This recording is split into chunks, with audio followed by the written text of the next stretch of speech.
నమస్తే friends, doctor సోమ్యాజుల homeopathy ఛానల్కి స్వాగతం. ఎక్కుళ్ళు అనేవి తల్లి గర్భంలో ఉండే శిశువు దగ్గర నుంచి కొంచెం సేపట్లో చనిపోయే వ్యక్తి వరకు ఎవరికైనా ఎప్పుడైనా ఇబ్బంది పెట్టచ్చు. మెజారిటీ కేసెస్లోని కొన్ని సెకండ్స్ మాత్రమే ఉండి దాని తర్వాత తగ్గిపోతూ ఉంటాయి. కానీ కొందరికి చాలాసేపు వరకు ఉండి కొన్ని గంటలు కొన్ని రోజుల పాటు ఉండి ఇబ్బంది పెడుతూ ఉంటాయి. ఎక్కుళ్ళు అనేవి జనరల్గా భోజనం చేసే టైంలో వస్తూ ఉంటాయి, కానీ కొన్ని సందర్భాల్లోని మరొక కారణాల వల్ల కూడా వస్తూ ఉంటాయి. సో ఈరోజు వీడియోలోని ఎక్కుళ్ళు ఎందుకు వస్తాయి, ఎక్కుళ్ళు వస్తున్నప్పుడు శరీరంలో ఏం మార్పులు జరుగుతున్నాయి, వీటిని తగ్గించుకోవడానికి కొన్ని చిన్న ఇంట్లో చేయగలిగిన చిట్కాలు, ఆ చిట్కాలకి తగ్గకపోతే అద్భుతమైన హోమియోపతిక్ మెడిసిన్స్. సో వీటన్నిటి గురించి చర్చిద్దాం. So stay with me till the end. And మీకు కనుక ఈ వీడియో నచ్చింది అని అంటే దీన్ని అందరితోనే షేర్ చేసుకోవడం మర్చిపోవద్దు. ఎక్కుళ్ళు ఎందుకు వస్తాయి మొట్టమొదటిగా మనం తెలుసుకుందాం. ఎక్కుళ్ళు అనేవి మెజారిటీ కేసెస్లోని మనం ఏదైనా తింటున్నప్పుడు కానీ తాగుతున్నప్పుడు కానీ వస్తూ ఉంటాయి. అది కూడా కొంచెం ఫాస్ట్గా చేస్తున్నప్పుడు వస్తాయి, లేదంటే బాగా కారం ఎక్కువ ఉండే ఆహారం తింటున్నప్పుడు కానీ, ఆయిల్ ఎక్కువగా ఉండే ఆహారం తింటున్నప్పుడు కానీ, గ్యాస్ ఎక్కువగా ఉండే డ్రింక్స్ తీసుకుంటున్నప్పుడు కానీ, ఆల్కహాల్ ఎక్కువగా తీసుకున్నప్పుడు అని కానీ, లేదు ఆహారం తీసుకుంటున్నప్పుడు మాట్లాడుతున్నప్పుడు మనం ఆహారం తీసుకోవడానికి ట్రై చేస్తే అలాంటప్పుడు కూడా ఈ ఫుడ్తో పాటు ఎయిర్ లోపలికి వెళ్ళిపోవడం వల్ల ఎయిరోఫేజియా అనే కండిషన్ ఉంటుందన్నమాట. అలాంటి సందర్భాల్లో ఎక్కువగా మనం ఎక్కుళ్ళు అనేది చూస్తూ ఉంటాం. అండ్ ఈ ఎయిరోఫేజియా అనే కండిషన్ చిన్నపిల్లలు అనమాట, అంటే పసిపిల్లలు ఎవరైతే పాలు తాగే వయసు ఉంటుంది కదా, వాళ్ళకి బాగా ఎక్కువగా చూస్తూ ఉంటాం. వాళ్ళు తెలియక ఆ కంట్రోల్ కోఆర్డినేషన్ లేకపోవడం వల్ల మిల్క్తో పాటు ఎయిర్ని కూడా స్వాలో చేసేస్తారు. దానివల్ల కడుపులో కొంచెం డిస్టెన్షన్ రావడం వల్ల దాని తర్వాత వాళ్ళకి ఎక్కుళ్ళు అనేది వస్తూ ఉంటాయి. సో ఇలా జరుగుతున్నప్పుడు అసలు శరీరంలో ఏంటవుతుందో ఒకసారి అండర్స్టాండ్ చేసుకుందాం. మనకి ఛాతీలోని లంగ్స్ ఉంటాయి, హార్ట్ ఉంటుంది, అలాగే పొట్ట భాగంలోని stomach, intestines, Lever, kidney, pancreas, spleen, ఇలాగ చాలా ఆర్గన్స్ ఉంటాయి. సో పొట్ట భాగాన్ని ఛాతీ ఏరియా నుంచి సెపరేట్ చేయడానికి మధ్యలోని ఒక పెద్ద మసల్ ఉంటుంది అన్నమాట, కండరం. దాన్ని మనం డయాఫ్రమ్ అని అంటాం. ఈ డయాఫ్రమ్ అనేది చాలా కీలకమైన పాత్ర పోషిస్తూ ఉంటుంది. మనం శ్వాస తీసుకోవాలి అని అంటే ఈ డయాఫ్రమ్ పనిచేస్తేనే శ్వాస తీసుకోగలుగుతాం. ఆ డయాఫ్రమ్ కిందకి వెళ్ళినప్పుడు శ్వాస లోపలికి వస్తుంది, డయాఫ్రమ్ పైకి వెళ్ళినప్పుడు శ్వాస బయటికి వదలడానికి వీలవుతుంది. అంతేకాదు మీరు మోషన్ పాస్ చేయాలన్నా డయాఫ్రమ్ పనిచేయాలి, యూరిన్ పాస్ చేయాలన్నా పనిచేయాలి, దగ్గాలన్నా తుమ్మాలన్నా వీటన్నింటికీ డయాఫ్రమ్ పర్ఫెక్ట్గా పనిచేస్తేనే మనకి బాడీలో ఉండే ఫంక్షన్స్ పర్ఫెక్ట్గా అవుతాయి. సో ప్రతి మసిల్ లాగే ఇది కంట్రాక్ట్ అవుతుంది, రిలాక్స్ అవుతూ ఉంటుంది. సో ఈ కంట్రాక్షన్ రిలాక్సేషన్ అనేది ఒక రొటీన్ ప్రకారంగా జనరల్గా అవుతూ ఉండాలి. మీరు ఎప్పుడైనా మీ కన్ను అదరడం చూసారా? ఎడం కన్ను అదిరితే ఒకలాగా, కుడి కన్ను అదిరితే వేరేలాగా అని చెప్పేసి మనం అనుకుంటూ ఉంటారు పెద్దవాళ్ళు కూడాను. సో ఆ అదురుతున్నప్పుడు ఏమవుతుంది? మీరు కావాలని చేస్తున్నారా? లేదు కదా. మీ కంట్రోల్ లేకుండానే మీ కను రెప్పలో ఉండే మసిల్స్ ఏవైతే ఉన్నాయో అవి కంట్రాక్ట్ అండ్ రిలాక్స్ అవ్వడం స్టార్ట్ అవుతున్నాయి అన్నమాట. అది జనరల్గా కొంతసేపు ఉంటుంది. దీన్ని మస్కులర్ స్పాజమ్ అని అంటాం. అది డయాఫ్రామ్లో ఇప్పుడు జరుగుతోంది ఎక్కుళ్ళు వస్తున్నప్పుడు. సో మీ కంట్రోల్ లేకుండా జనరల్గా కూడా డయాఫ్రామ్ని మీరు కంట్రోల్ చేయరు, కానీ ఆ రిథమ్ తప్పి ఆ మసిల్ అనేది, డయాఫ్రామ్ అనేది సడన్గా కంట్రాక్షన్ రిలాక్సేషన్ అవ్వడం వల్ల గాలి ఒక్కసారి పైకి తంతుందన్నమాట. ఈ ప్రాసెస్ అవుతున్నప్పుడు మనకి ఈ వోకల్ కార్డ్స్ దగ్గర గ్లాటిస్ అని ఉంటుంది, అది ఒక్కసారి అమాంతంగా మూసుకుపోతుంది. ఆ మూసుకుపోయే ముందు దాంట్లోంచి గాలి బయటకు వచ్చినప్పుడు అనే ఆ శబ్దం వస్తుంది. దాన్ని మనం ఎక్కుళ్ళు అని అంటాం, హికప్ అని అంటాం. సో ఈ ఎక్కుళ్ళు వచ్చినప్పుడు వెంటనే డాక్టర్ దగ్గరికి పరిగెత్తవలసిన అవసరం ఉంటుందా? ఖచ్చితంగా లేదు. మీరు కూడా ఎక్స్పీరియన్స్ చేసే ఉంటారు కదా. ఒక 10-15 సార్లు ఎక్కుళ్ళు వచ్చి దాని తర్వాత ఆటోమేటిక్గా సెట్ అయిపోతుంది. ఏంటి సెట్ అయిపోయింది? ఆ డయాఫ్రమ్ అనేది మళ్ళీ పాత రిథంలోకి, మళ్ళీ పాత రొటీన్లోకి వచ్చేసి ఒక సిస్టమేటిక్గా కంట్రాక్షన్ అండ్ రిలాక్సేషన్ జరగడం మళ్ళీ స్టార్ట్ అవుతుంది. అప్పుడు ఎక్కుళ్ళు ఆగిపోతూ ఉంటాయి. సో అది చేయడానికి మనం ఏం చేయొచ్చు? రకరకాల మార్గాలు ఉంటాయి. ఇప్పుడు పసిపిల్లల్లోని ఎక్కుళ్ళు వస్తున్నాయి, వాళ్ళకి ఎయిరోఫేజియా ఉంటుంది, గాలి కూడా మింగేస్తున్నారు, దానివల్ల వస్తుంది అని చెప్పాం కదా. సో ఇప్పుడు పిల్లల్లో ఎక్కుళ్ళు వచ్చే వాళ్ళకి ఏం చేయాలి? ఫస్ట్ మీరు చేయవలసింది ఏంటి అని అంటే ఆ పిల్లాడిని భుజం మీద పెట్టుకుని వాళ్ళకి ఆ బర్పింగ్ చేయించాలన్నమాట. అంటే తేన్పు వచ్చేలాగా, గ్యాస్ పాస్ అయ్యేలాగా వాళ్ళు కొంచెం ఇలాగా స్ట్రైట్గా పడుకోబెట్టి కొంచెం వాళ్ళకి వీపు మీద మెల్లిగా తట్టితే ఆటోమేటిక్గా వాళ్ళ స్టమక్ లోపలికి వెళ్ళిపోయిన ఆ గ్యాస్ ఏదైతే ఉంటుందో అది రిలీజ్ అవుతుంది.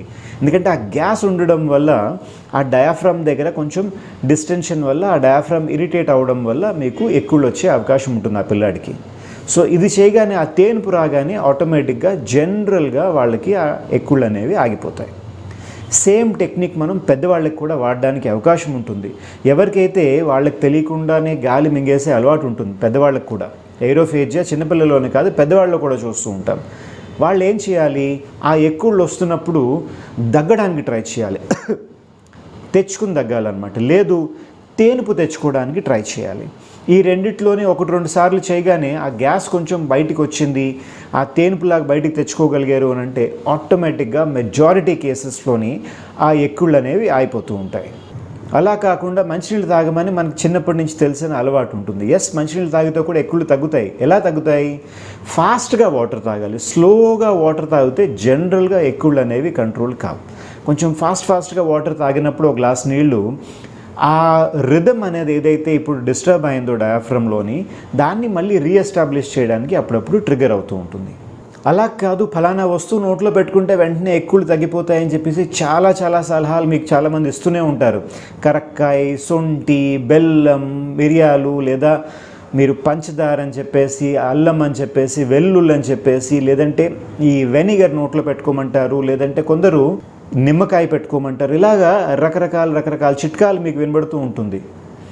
సో ఇవన్నీ ఏంటి ఒక్కసారి మీరు ఆలోచించి చూస్తే ఇవన్నీ కొంచెం స్ట్రాంగ్ టేస్ట్ ఉండే ఆహారాలు ఎప్పుడైనా సరే. సో మీరు ఇప్పుడు నిమ్మకాయ నోట్లో పెట్టుకోగానే ఒక స్ట్రాంగ్ ఎసిడిక్ టేస్ట్ అనేది వెంటనే నరాల్లో ఒకసారి జిమ్ అని అనిపిస్తుంది కదా. ఆ స్ట్రాంగ్ టేస్ట్ వచ్చినప్పుడు సెంట్రల్ నర్వస్ సిస్టమ్కి ఒక చిన్న షాక్ లాగా వెళ్తుంది కదా, మూమెంట్ సెన్సేషన్ అనేది. అప్పుడు జనరల్గా చాలామందికి ఈ డయాఫ్రమాటిక్ అబ్నార్మల్ మూమెంట్ ఏదైతే ఉందో అది మళ్ళీ కొంచెం సెటరైట్ అవ్వడానికి అవకాశం ఉంటుంది. సో ఇక్కడ మీరు చేస్తుంది ఏంటి అని అంటే ఆ ఆహార పదార్థం అనేది ఒక్కొక్కరికి ఒక్కొక్కటి సూట్ అవుతూ ఉంటుంది. ఇప్పుడు నాకు సొంటు సూట్ అయిందని చెప్పేసి మీకు కూడా అది సూట్ అవ్వాలని లేదు. మేబీ మీకు కరక్కాయ సూట్ అవ్వచ్చు, లేదా మరొకరికి నిమ్మకాయ సూట్ కావచ్చు. సో నాకు సూట్ అయింది ఏదో నేను ఐడెంటిఫై చేసుకుని ఆ రకంగా నేను నా సెంట్రల్ నర్వస్ సిస్టమ్కి ఒక చిన్న షాక్ ట్రీట్మెంట్ లాగా ఆ ఆహార పదార్థం టేస్ట్ వల్ల నేను పంపించగలిగితే ఎక్కుళ్ళు అనేది చాలా సందర్భాల్లో తగ్గిపోయే అవకాశం ఉంటుంది. ఓన్లీ టేస్ట్ అనే కాదు, స్ట్రాంగ్ స్మెల్స్ ఉంటాయి అన్నమాట. లైక్ యూక్లిప్టస్ ఆయిల్ అని చెప్పేసి ఇలాగ నేను సడన్గా ఆ స్మెల్ చూశాను అని అంటే ఒక్కసారి ఆ స్మెల్ నా బ్రెయిన్కి ఒకసారి సెన్సేషన్ వెళ్ళగానే కొంచెం ఈ హికప్స్ అనేవి వెంటనే తగ్గిపోయే అవకాశం ఉంటుంది. కొందరికి ఇదే షాక్ ట్రీట్మెంట్ అనేది ఒక న్యూస్ ద్వారా, ఒక ఎమోషన్ ద్వారా వాళ్ళకి ఇచ్చినా సరే వాళ్ళకి అది కూడా వర్కౌట్ ఉంటుంది అన్నమాట. వాళ్ళని ఒకసారి డైవర్ట్ చేయాలన్నమాట. ఆ ఎక్కుళ్ళ దగ్గర నుంచి వాళ్ళ అటెన్షన్ని డైవర్ట్ చేసి ఒకసారి ఏంటి నువ్వు ఇలా అబద్ధం చెప్తున్నావు అని చెప్పి కొంచెం దబాయించి మాట్లాడినప్పుడు వాళ్ళు కొంచెం షాక్ పడుతుంటారు. లేదంటే ఒకసారి భయపెట్టారు, ఒక చిన్న శబ్దం చేశారు అని అంటే కూడా వాళ్ళకి ఆ చిన్న షాక్ ట్రీట్మెంట్ లాగా ఎక్కుళ్ళు అయిపోయే సందర్భం కొన్ని పేషెంట్స్లో చూస్తూ ఉంటాం. కొందరు నాలిక బయటికి ఎలాగమంటే బాగా స్ట్రెచ్ చేసి నాలిక బయటని కొంతసేపు పెట్టి ఒక 10-15 సార్లు శ్వాస లోపలికి తీసుకోగానే డీప్ బ్రీతింగ్ అనమాట తీసుకున్నప్పుడు వాళ్ళకి ఎక్కువ అయిపోతున్నాయని చూశారు. సో మీరు ఒకసారి అబ్జర్వ్ చేస్తే రకరకాల చిట్కాలు ఉంటాయి. అందరికీ అన్నీ సూట్ అవుతాయని కాదు, ఆ వ్యక్తికి కూడా అన్ని సందర్భాల్లో ఆ చిట్కా అనేది సూట్ అవుతుంది అని కాదు. సో మీకు ఏది సూట్ అవుతున్నది, దేనివల్ల హెల్ప్ అవుతున్నదని మీకు మీరు ఎక్స్పెరిమెంట్ చేసుకోవాలి. వీటి వల్ల కనుక తగ్గకపోతే హోమియోపతిలోని మంచి మెడిసిన్స్ ఉన్నాయి. మీకు కనుక రెగ్యులర్గా ఎక్కువలు వచ్చే టెండెన్సీ ఉన్నది అని అనుకుంటే ఈ మెడిసిన్స్ని ఇంట్లో పెట్టుకోండి. ఫస్ట్ మెడిసిన్ నా చాయిస్ ఏంటి అని అంటే మెగ్నీషియా ఫాస్ 6x పొటెన్సీలోని ఎవ్రీ 10 మినిట్స్కి ఒక 4 పిల్స్ నోట్లో వేసుకుని చప్పరించాలి. సో జనరల్గా ఒక 3-4 డోసెస్ వేసుకోగానే ఎక్కుళ్ళు అనేవి కంట్రోల్ అయిపోతూ ఉంటాయి. చిన్నపిల్లలకి వచ్చినప్పుడు వాళ్ళకి నోట్లో ఈ పిల్స్ వేసినప్పుడు ఇబ్బంది పడతారు కదా, అందుకని వాళ్ళకి ఏం చేయాలి, ఒక కప్ వేడి నీళ్ళలోని ఒక 10 పిల్స్ వేసి డిజాల్వ్ చేసేసి ఎవ్రీ 10 మినిట్స్కి ఒక స్పూన్ ఆఫ్ వాటర్ దాంట్లోంచి ఇచ్చినప్పుడు వాళ్ళకు కూడా చాలా ఫాస్ట్గా, ఎందుకంటే మెగ్నీషియా ఫాస్ అనేది మసిల్ రిలాక్సెంట్ కింద పనిచేస్తుంది. సో ఆటోమేటిక్గా ఎక్కుళ్ళు అనేవి జనరలీ తగ్గిపోతూ ఉంటాయి. బై ఛాన్స్ దీంతో తగ్గలేదు అని అంటే మాస్కస్ అనే రెమెడీ ఉంటుంది. దాన్ని 30 పొటెన్సీలో తీసుకుని ఎవ్రీ 10 మినిట్స్కి ఒక 5 పిల్స్ నోట్లో వేసుకుని చప్పరించడానికి చాలా హెల్ప్ అవుతూ ఉంటుంది.